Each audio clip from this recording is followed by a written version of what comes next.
get ready before life happens. The podcast helping you navigate life's what ifs.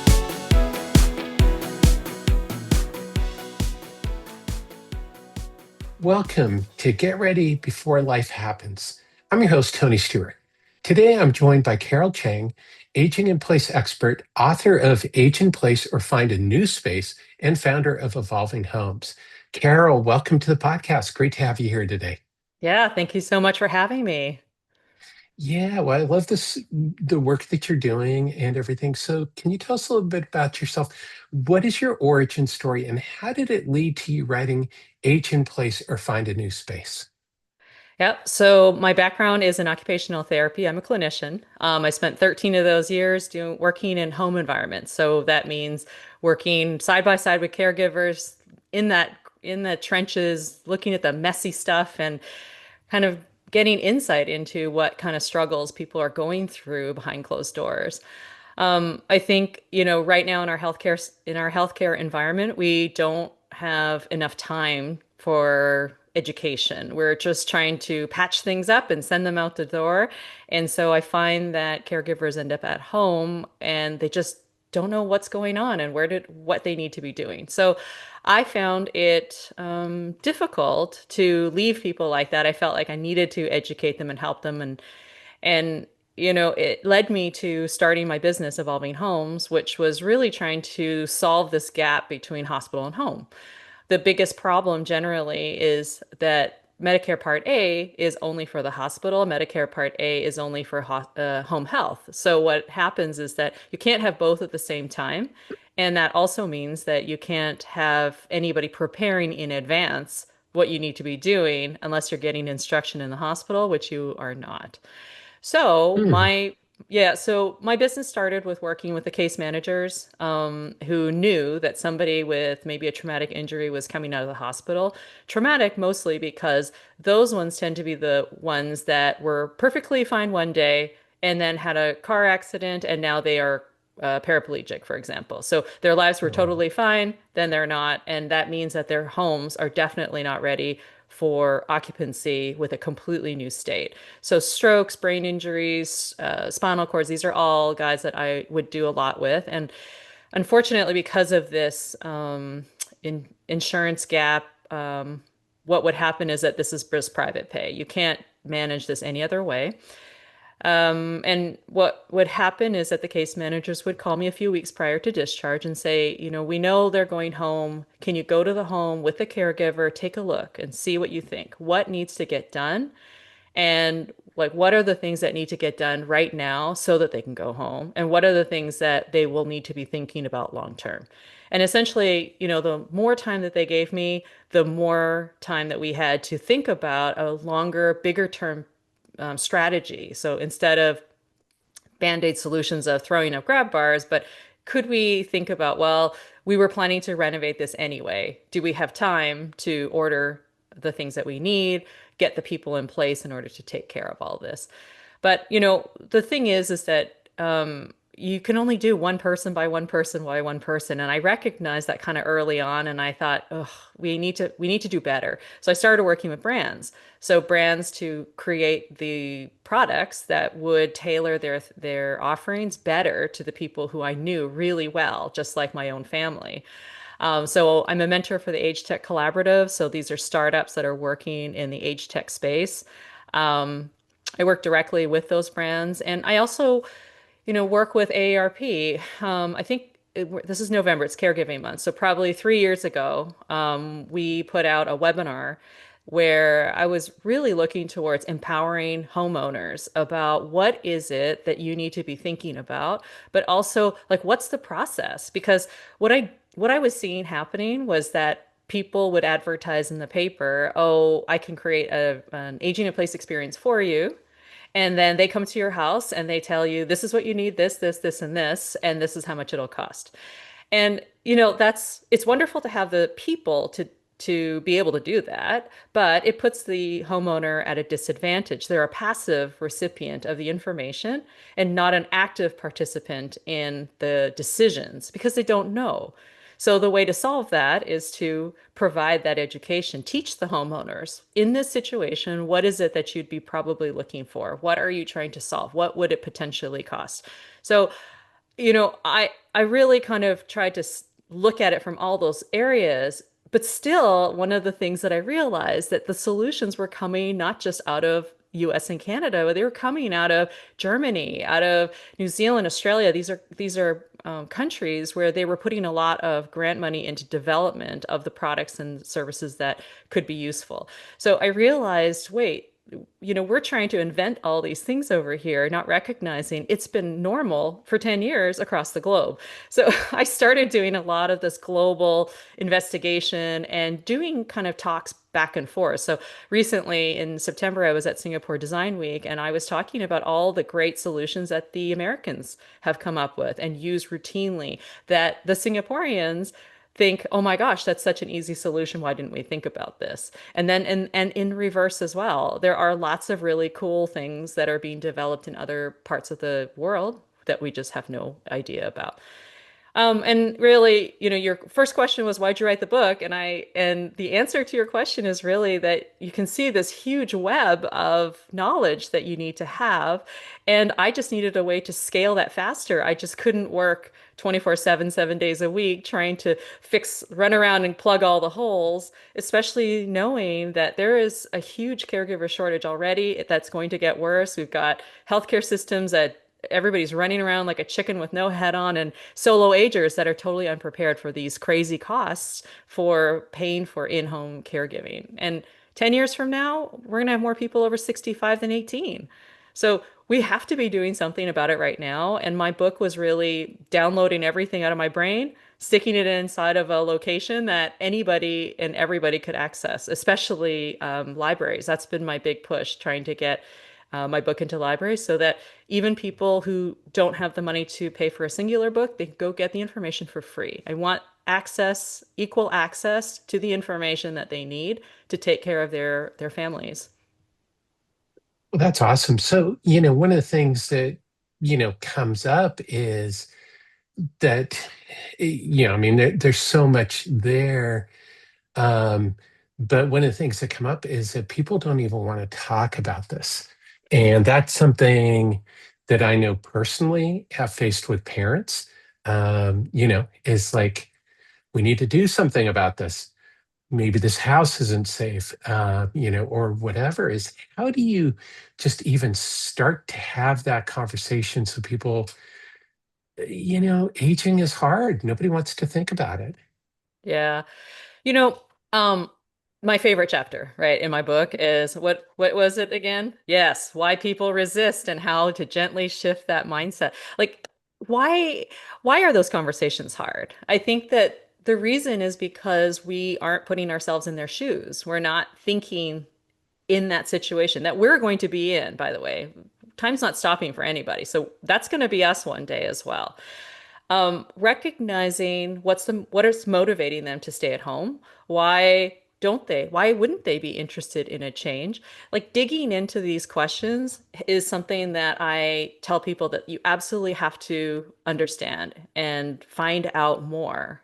So one motivation sometimes is about money. No, a lot of times is about money, right? Some people will say, I don't have the money, and then their children pull me aside and say, listen, they have plenty of money. They just don't want to spend it because they want to do X, Y, and Z. Okay, there are lots of reasons behind why people say that. So you have to figure out what the motivation is, and then what is it that is going to push them to make those changes that they need. So one area for me that I think is really valuable is that discussion of if you start early, that it saves you money in the long run because people can understand that concept easily, but getting to that point is really hard because they have to accept that they're going to get older. And that's really hard. It's really hard for people to envision what they're going to be like 10, 20, 30 years from now. So a common discussion I have with people is to say, look, aging is just a change in your body. And one of the most important things to understand is that every year after 35, you're going to lose 2 pounds of muscle and gain, I'm sorry, you're going to lose half a pound of muscle and gain 2 pounds of fat. And that is a lot. By the time that you get to 60, 70, 80, okay? So when I can paint that picture for an older adult, and they're really starting to have light bulbs go off in their head that say, whoa, really? That means that even though I think that this house is fine now, when I add 10 years to that and 20 pounds, that's going to be a lot harder to manage. And after that, and after that. So one, I think it's about talking to people, finding out what their motivations are, being compassionate and saying, look, I am not trying to control you. I care about you. I'm worried about you.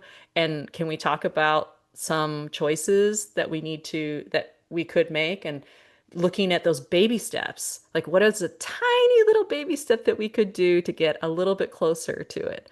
And anybody who plays chess will understand that analogy because if I say, look, like that, you know where your end point is going to be, and that's 5 or 6 moves ahead. So what's the first move that you could do? And it could take you as long as you want, but just taking those little baby moves, it helps you get momentum to get the bigger moves. What I love that is to start gathering momentum because, I mean, it's like saving for retirement is you have to start small. I think one thing you said is I want to emphasize is compassion.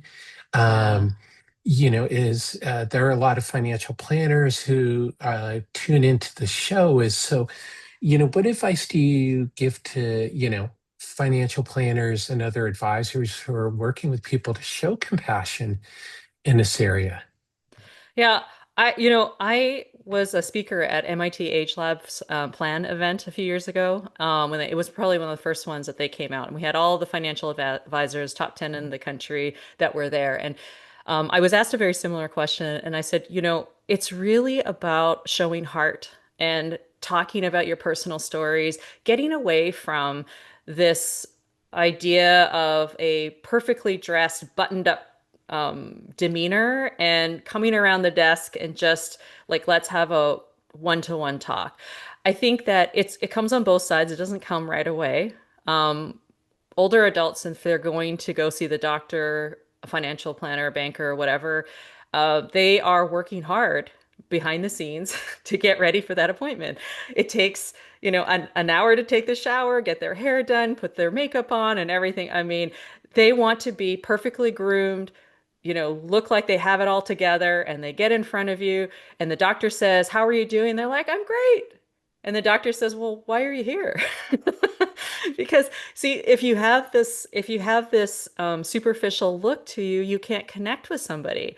And financial advisors, I think, run into a similar situation. It's this perfect office, and everybody's perfectly groomed, and you're having these superficial conversations about what the kids are doing right now and what the weather is like, but we're not talking about the struggles of Parkinson's or dementias, or that I can't sleep at night anymore because I'm too worried about this. We're not able to have those. It takes time to break down the relationship that you have and move it from a very buttoned up professional one of money. Let's talk about this bottom line. Whereas, how much do I need to save? How much can I spend? Like those factual things, and move it towards something a bit more personal and compassionate. And, tell me a little bit more about that. That sounds like it's really, stressful for you. I remember when that happened with my mother, that this is what it was. And have you guys looked at X, Y, and Z? So starting with some of your own stories and, getting out from like that role playing and just be humans talking to each other. I think it breaks down so many doors, and it helps people really understand how they can do things. Yeah, I know. I consulted mainly with financial advisors, but the ones that I formed the best relationships with were the ones that I'd have lunch with or Yeah. coffee, where you could just talk. You're not talking about business. You're not talking about, you're connecting as people. And I think you and I were talking about this pre-show is with the age of AI upon us, AI can do a lot of that professional, mechanical Hmm. activity as an advisor, but AI at this point can't have those compassionate, open conversations. That's wonderful advice. And I think, that as people age, we're scared. I don't want to age. I don't want to have to be dependent upon someone. I mean, that's a big deal for people. And I think that's one reason why a lot of older parents are like, I can take care of this. And it's like, well, no, you probably shouldn't be driving anymore. Um, but they've driven for 40 or 50 years. And so it represents a change and it's hard. And it's a little bit of a loss of independence, I think, as you age. And I think that's what's really hard for people is giving up that. You mean I'm going to have somebody help bathe me? That's a Well, big thing. and there, you know what? Those are those automatic assumptions that people are making that will happen.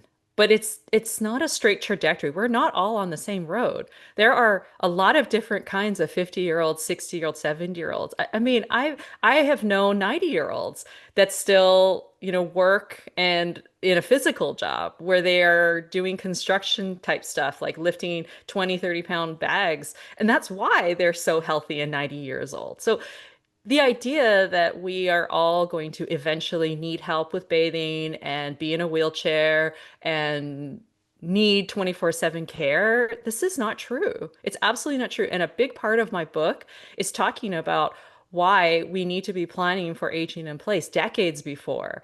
And the reason it's not about planning your spaces as much as it is about establishing those healthy habits that are going to stop you from needing to have 24/7 care or needing to pay expensive fees for remodeling even. So, and what I tell people is that, the exercise parts and the lifestyle, like the water, the good drinking of fluids before you do things, eating right, going to bed early. Like these are easy to know things. They're hard to do. They take discipline and they take work, but they're cheap and for people who are money motivated, they might be able to hear that message and say, okay, I may not like exercise, but I really like the money staying in my wallet. So I will choose to do that. And the ones who say, you know what, I know myself. I am not built to exercise, so I accept the fact that I probably will end up having to spend more in retirement for 24/7 care, for an environment that is more accessible, and I need to plan ahead to save the money for that. That's the job of my financial advisor to understand that my personality does not, run with this kind of thing, or that's my choice, and you need to save for it. So you don't get to have everything. You don't get to not age and then not spend money either. Yeah, no, and I think that's very well put. Is people are going to do certain things. Like my mom, just whatever reason, she didn't believe in exercise. She understood what exercise was. She understood the benefits of exercise, but she never exercised. And she chose not to. And, it did show up later on as she got older in her physical mobility. But, it's like that was a choice she made. And, Well, was it? that's what I say. I always, and that's a big part of what my book is as well, is that there are older adults are adults. That's the whole point. They get to pick what they want. But whatever your choices are today are your consequences of tomorrow. So it's okay if you want to stay there. I'm worried that you're going to have a fall and that you can't take care of this, but it is your choice. But the consequences that come out of that will also be yours. And I don't want to see you suffer, but that you get to make that choice for yourself. Yeah, well, that's just it is. And I think for, adult kids who are working with your parents, and advisors is you have to understand that is you can give people all the information, but at the end of the day, they have to make that decision for themselves. And sometimes they're going to decide in a way that is not rational, and which is something we talk a lot about on the show, is that mental uh, portion of the conversation, because it's not just all about the numbers and the facts and everything that Well, you're, go into these but decisions. You know, the beautiful thing though about starting early is that you have time to make those mistakes. We're human. We make mistakes. I have tons of clothes in my closet that I thought looked like a great idea at the store and I came home and I never wore them. Okay. I'm sure everybody can relate to this idea that you think that something seems like a good idea, you do that and then you regret it. And hopefully if you're young enough, you have time to change that and make a different decision later, or you've saved enough and you have enough money to cover another remodel because it didn't quite go what you thought the first time around. The problem comes when people are waiting until they retire. They think, oh, I'll deal with it when it comes, or I will talk about aging in place after I retire. And I say, listen, if you do that, you're boxing yourself into a corner because the minute that you stop working, you have no income flow in there. The amount of money that you have is fixed now. That is what you're working with. And if you haven't already figured out what kind of environment that you need and how much that's going to cost, you might not get what you want because it wasn't actually put into the budget before you stopped working, which is the big thing that I say to people, look, like 20, when you're 20, you buy your first house and you have to do remodels. Almost everybody has to do some amount of remodeling over the years that they live there. And every time that you do a remodel is an opportunity for you to make those changes, to invest in your future and get those changes done now. And I really think that the it always comes down to money, right? When you're in your 40s, you might be raising little kids. You don't have a lot of free money to put towards your retirement. But you know what you do have? Sweat equity. So you're strong and you're motivated to save money. So you will go ahead and do all the demo yourself and put in whatever you can. And you create that space so that it's ready for you. Maybe if you stay in that house, maybe your parents might need some place to go, or even if somebody's visiting over Christmas or Thanksgiving, that the space is ready for you to do. And I consider that investing in retirement in the same way that somebody's putting aside money in their Roth accounts, if not better. Because if you think about right now, 24/7 care is coming in at $240,000 a year. If I can, the longer that I can delay care and the healthier I can stay, the less I have to pay later. So I'm actually saving money by doing it or thinking about it like that. And the other part that I think about is that you're paying for something now at today's prices and not something for later with unknown variables, unknown costs. And I'll give you the example. I have a kid who's going to college next year, and I'm not running around scared because I have a Florida prepaid. I know that 4 years of college already paid for. I bought 1 year of dorm because I said I don't want to think about this. I don't want to think about the first year. He can figure it out later, but I don't want to think about it. And it's a huge stress off me, huge, because I know it's done, it's paid for, it can keep going. I don't have to think about more expenses. And that's how I feel about construction as well. Because if you've paid any attention since COVID, labor costs are doing nothing but going up. Lumber costs go up. I mean, the reason that builders were losing money as well is because they were giving quotes for houses to be built 2 years later that then started costing a whole lot more, and now they're not even making money in it. So envision like what happens as a homeowner if you're thinking, okay, I am going to plan to make changes to my bathroom 20 years from now. Who knows what that cost is? And that makes it really hard for you to plan ahead for that cost. So instead, how about you do as much as you can while you're still working, when you're still young, get it all done. So it's finished, done. Even if it's not perfect, it doesn't matter. It's going to be very close to what you need. Little tweaks do not cost anywhere near as much as big stuff. But you'll have so much peace of mind, and more importantly, everybody else around you will chill out because they know it's okay. We've got a plan. It's on its way there, and we can see that there is recognition that I need to prepare in advance. Well, great. Now you've given me something to do this weekend. Sounds like I need to get busy. So as you talk about this, you're talking about an aging plan. What are the essential elements of an aging plan? Yep. So, as an occupational therapist, we look at things called ADLs, so activities of daily living. And I call those aging in place skills.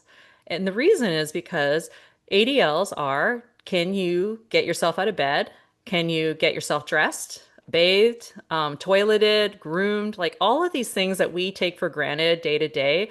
I want people to look at individually and have a plan for it all. So if I can't take a shower on my own, what's the plan going to be? If I can't cook, what is the plan going to be? So understanding what are all the skills that I'm going to need that we don't naturally think about because we've been doing them automatically for decades. And then taking a step back and looking at it as a comprehensive way, meaning that instead of just looking at the built environment, which is grab bars, the mess on the floor, the physical things, we have to consider the big picture, the comprehensive person. So what are the physical exercises, like your physical fitness? Are you able to lift up groceries to bring them in the house? That's part of the aging in place plan. And if not, then that filters into what exercises are you going to be doing. Lifestyle medicine is being able to stay out of the hospital.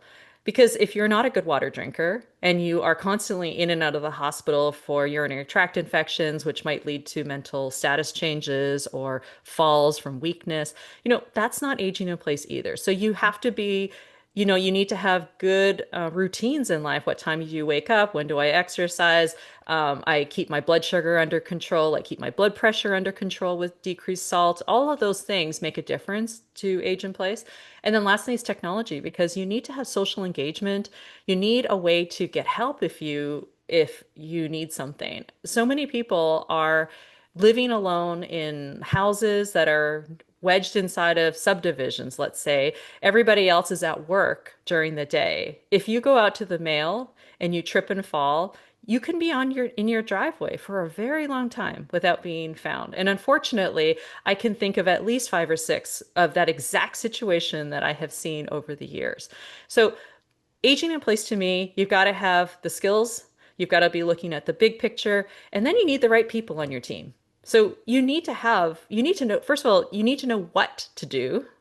So you need a clinician to help you figure out what are the things that you uniquely need and what are the potential solutions out there. How much do they cost? Once you know how much do they cost, you need your financial advisor to tell you, like, am I on track? How far off am I? Do I need to be pulling back a lot more or doing a lot more saving? What is it that I need to do? And then after that, you need your trusted team of doers. So you need your contractor. You need somebody that you can trust that knows the real cost and not just guessing and, bringing on different people that you don't know what their quality of work is. You need somebody, a good recommendation that you can trust that they'll do a good job and that they'll close up the walls and it will be great and not leaking a year later. That interior designer, really important for a lot of people if they want to be able to choose colors and textures and fabrics that really, complement their personality. There's a lot to be said about color theory and, creating environments that promote calm, that decrease anxiety and fear and depression.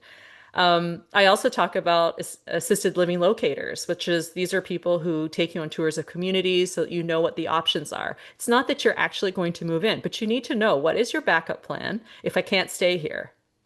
And that is going to come from your local people who know all the communities around and help you match you to those personalities because they're not all the same. Some people will only pick the ones that are close to their homes, which is a mistake. You want to be a good fit. And you want to understand what is your waiting list. You may love that place, but if it's a 7-year waiting list and you are already falling, that's not going to be viable. You're going to need to keep looking. So you need help to do that. And there are people out there that can do that. And your real estate agent, very important too. I call this Love It or List It. I actually had done a TV show a few years ago, a pilot about this idea. But look, Oh, you got to figure out, is your house something that I can change? Or is it something that is cheaper if I move 3 doors down into a similar house that has just a slightly different floor plan that would be a little bit easier? Or if raised a big family in a big house and you're downsizing and you want to find a place that would be less expensive and more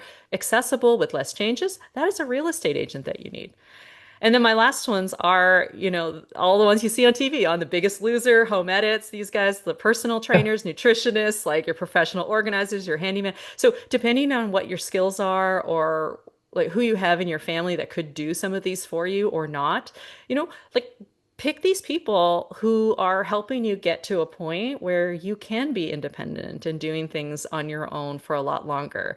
And I look at the costs of these as investments. These are investments in your future, and especially my professional organizers. Listen, clutter is your number one enemy for falls. So you want to really be getting everything sorted out, have somebody who keeps you accountable and keep the train going instead of pulling out all the boxes and then all of a sudden you're overwhelmed and now you've got boxes everywhere. So so pay for the services that can help you move you down the road that you want to be going. And then it's totally worth it.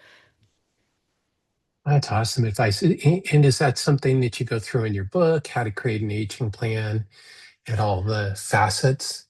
Yeah, I talk about a lot of these different things. I mean, there was only so much I could put in there, and people were already yelling at me that it was over 300 pages because I wanted to put in resources. But I do definitely talk about that in my social media as well, about the importance of bringing a team on there. Because I do think that there is a whole generation of people who think that you should take care of everything internally within your family so that nothing else should leave the family. You don't tell family secrets or such. And I'll give you an example. Sometimes when I've come in to do an assessment and they don't really know what an occupational therapist is, my job is to make sure people can take care of themselves, which is all those intimate activities that are behind the doors. And people will get a little uncomfortable. Like, why do you need to know how I get on and off the toilet? Why is that important to you? In what order do I get out of the shower with or get clothes on or whatever? It feels weird to them. They don't understand that it's an important part to help them problem solve through if this is a fall risk or not, and that I'm there to help. And once that they can understand, once they get that my job is literally to come to you and dissect all those things that you've been kind of trying to take care of in private, you don't have to suffer alone. Like you have somebody who can help come up with solutions with you to do that together with. And to me, that's the same mentality about drawing in all these people because they might feel like they don't want you to see their space because they have a little bit of hoarding tendency. But if you can embrace it and say, we all have things that we are not as good at, and it's okay because you just have to come up with what your compensations are. So, if you've never been a neat freak, bring somebody in to help you do that. That's great advice. And I think it is hard for people to open up, I mean, it's like you're vulnerable and I think that's hard. And then aging just multiplies that as or compounds it is like you're aging so you're more vulnerable physically and so it's like that again it comes back to finding compassion in yourself.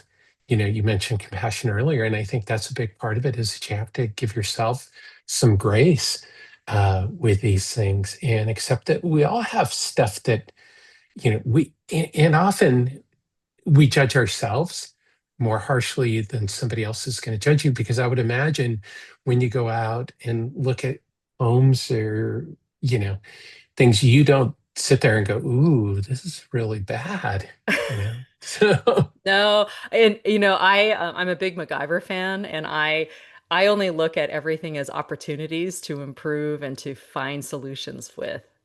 And I see things as, oh, cool, we have that to work with because to me, everything is just data. Everything is just information and parameters to work inside of. So somebody will say, listen, here are the things that are really important to me. It is non-negotiable. I am not moving that rug.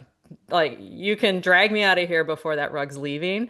And that's okay. That's a parameter somebody's given me. That's a challenge somebody's given me and said, okay, you need to find a way to keep them safe with that in the room. What's the plan? Doesn't that sound like those Top Chef things where they say, okay, your magic ingredient is this, and you're allowed to mm, get 5 minutes to go grab other things, and now you got to come up with a dessert? That's my life. Come up with these crazy ideas to solve a problem on $0.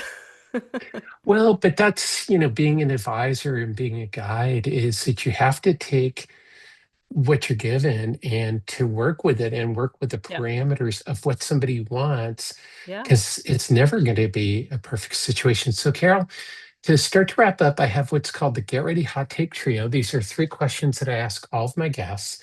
The first one is, what's one myth you're trying to break about aging? Oh, so many. All right, I'm going to try to keep this succinct. I think it's definitely that aging is bad and decline is inevitable. It drives me bonkers with that because aging it's no different than any other chapter in your life when you made adjustments to make your life easier. So, when you have a baby, if you decided not to baby proof, it would be a lot of pain and suffering for your child. So you baby proof, you make changes for your environment because of that. When you have a growing family, you don't just stay in a two-bedroom house if you have 10 kids that you will drive each other crazy. So you make changes like that. Um, you, I want people to understand that aging is a natural biological process. We talked about sarcopenia already. It's okay. It happens. However, that does mean that you need to work hard to make sure that those changes aren't going to happen to you. You need to step up your exercise. You need to look at your nutrition. You need to make changes that because of your natural aging process. And my other one is dementia is not a normal part of aging. And when people say to me, when I lose my marbles and I don't remember anymore, and I just say, stop, it really is not, that is not an inevitable source of aging. The dementias are a lot of times things that you can be regulated with all those healthy habits we talked about. Exercise, sleeping well. When you decrease inflammation in your body, you're also decreasing the inflammation in the vessels in the brain. It's very similar. So I want people to not be afraid and not think that aging is bad. Yeah, that's great advice. And I love your analogy about baby proofing because we don't think twice about it. It's like it is work, but you go ahead and you just do it and things hopefully Mhm. are good. Although those toddlers do still get in it, that one place you haven't gotten to yet, but Yeah, they'll really get at it. absolutely. See, you do So, your best. You do your best to do that, and then you realize all the other things that you need to add in later on, but it's not such a big deal, right? So you have to have exactly. the same mindset going the other direction. That I need Yes. to create a bigger space in here so it's easier for a walker or wheelchair to get in, or somebody who broke their leg skiing when they're 30. Doesn't have to be somebody older. Exactly. Exactly. I hurt my ankle pretty bad when I was in my 20s and it took some adjustment. So the funny thing is about it, my dad had turned 65, and so I'd given him a cane. And guess who ended up having to use the Yeah. cane? Oh yeah. Oh yeah, So, and a lot of adjustable things that we have in life that we think about as older adult stuff are things that we use every day. Like think about all of OXO kitchen tools. Those are all originally made for arthritic patients, but we use them ubiquitously now. There are closed captions. I never watch TV without closed captions anymore. But that wasn't what that was built for. But it makes it easier for everybody to be able to pay attention to something when you can read it, hear it. It's just you're making things easier, and it's the same with your house. You're making your spaces easier to get around in when you have wider doors and you have clear platforms and you don't have clutter everywhere and you have appropriate lighting. yeah, no, that's great advice.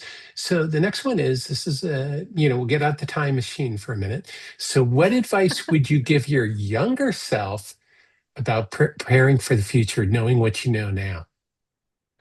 Uh, you know what? I just came back from the eye doctor, so that's what that makes me think of. I wish that really, in your 20s and 30s, you take for granted a lot of the things that you realize are kind of a big deal later. So I never thought twice about wearing cheap sunglasses because I was more interested in how cool they look and not recognizing that early exposure like that was making cataracts already as early, from that Oh, experience. And same with skin stuff. I mean, I was really shocked to hear from the dermatologist that some of the dark spots I'm experiencing are not from a function of aging. They're just sun exposure from my 20s and 30s that are rising to the surface and coming and showing themselves now. Isn't that shocking? These are Yeah. things I think in your 20s you just assume, well, why would I be appreciative of my eyesight? It's just my eyes until you don't have it, right? Your hearing too. Well, when you're in your 20s, you also think you're invincible. But I'm older than you are, so I remember when people thought it was a good idea to put on baby oil when you went out in the Right. sun, and that didn't work out so well. That I'm didn't sure age they're well. thinking twice when they are taking out skin cancers left, right, and center. Yeah. Yep. So here's the final question. What is your number one tip for changing the way we think about money and aging? You know, I think that we have to think about efficient use of money is planning ahead. So I think that people can really relate to the idea of trip planning, that you can take a trip two ways, a vacation two ways. You can figure out what hotel you're going to stay at, you're going to get a budget, you're going to figure out what time the train leaves to get from here to there. And that makes everything smoother. You come home from your trip, you're on budget, and it was super fun because you got to the museums when it was open. The other way of doing it is, I think, what people are doing right now with aging. They're saying, look, I'll figure it out when I get there. I land on my plane at that location. I run around, but all the hotels are booked. So, so now I'm basically paying for the most expensive one because that was all that was left. And because I didn't want to figure out what I wanted to go see, I was super disorganized and I went from the West End to the East End. And then by the time I got to the museum, it was closed. And so it's inefficient and it's not fun. But if we can look at money in the same way and planning ahead in the same way, it's easy to see that we want to have a smoother retirement and an easier time at this. And that comes with making decisions in advance. I love it. A smoother journey by planning ahead. I'm a planner, so I can definitely identify with that. So, Carol, where can people learn more about you? And most importantly, where can they pick up a copy of Age in Place or find a new space? Yeah, so my website is evolvinghomes.com. That is where that's my primary area where I do consultations. I review home plans for builders, help people kind of understand what those parts are, where people can look at having me come and do speaking engagements. For books, my book is available on Amazon, on Barnes and Noble, bookshop.org to support independent resellers, and it is available in some libraries.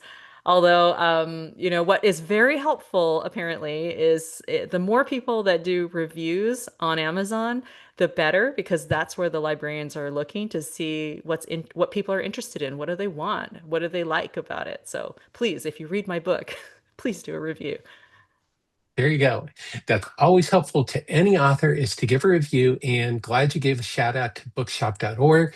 If you buy books through bookshop.org, it's not always as cheap as Amazon, but you are supporting local bookstores. So if you care about your local bookstore, support bookshop.org. I have no relationship with them whatsoever, but I always try to give them a shout out. So 100%. yeah. So Carol, thanks for joining us today on the podcast and sharing your time and insights. Thank you so much for having me. Yeah, this is a lot of fun. And thank you, everyone, as always, for tuning in to this episode of Get Ready Before Life Happens. Please, if you learned something today, change the way you think about aging. Please be sure to subscribe and share a friend. You can also go to my website at tonystewart.com to get all kinds of free tools and resources to help you monitor and organize your financial life. Until next time, let's change the way we think about money.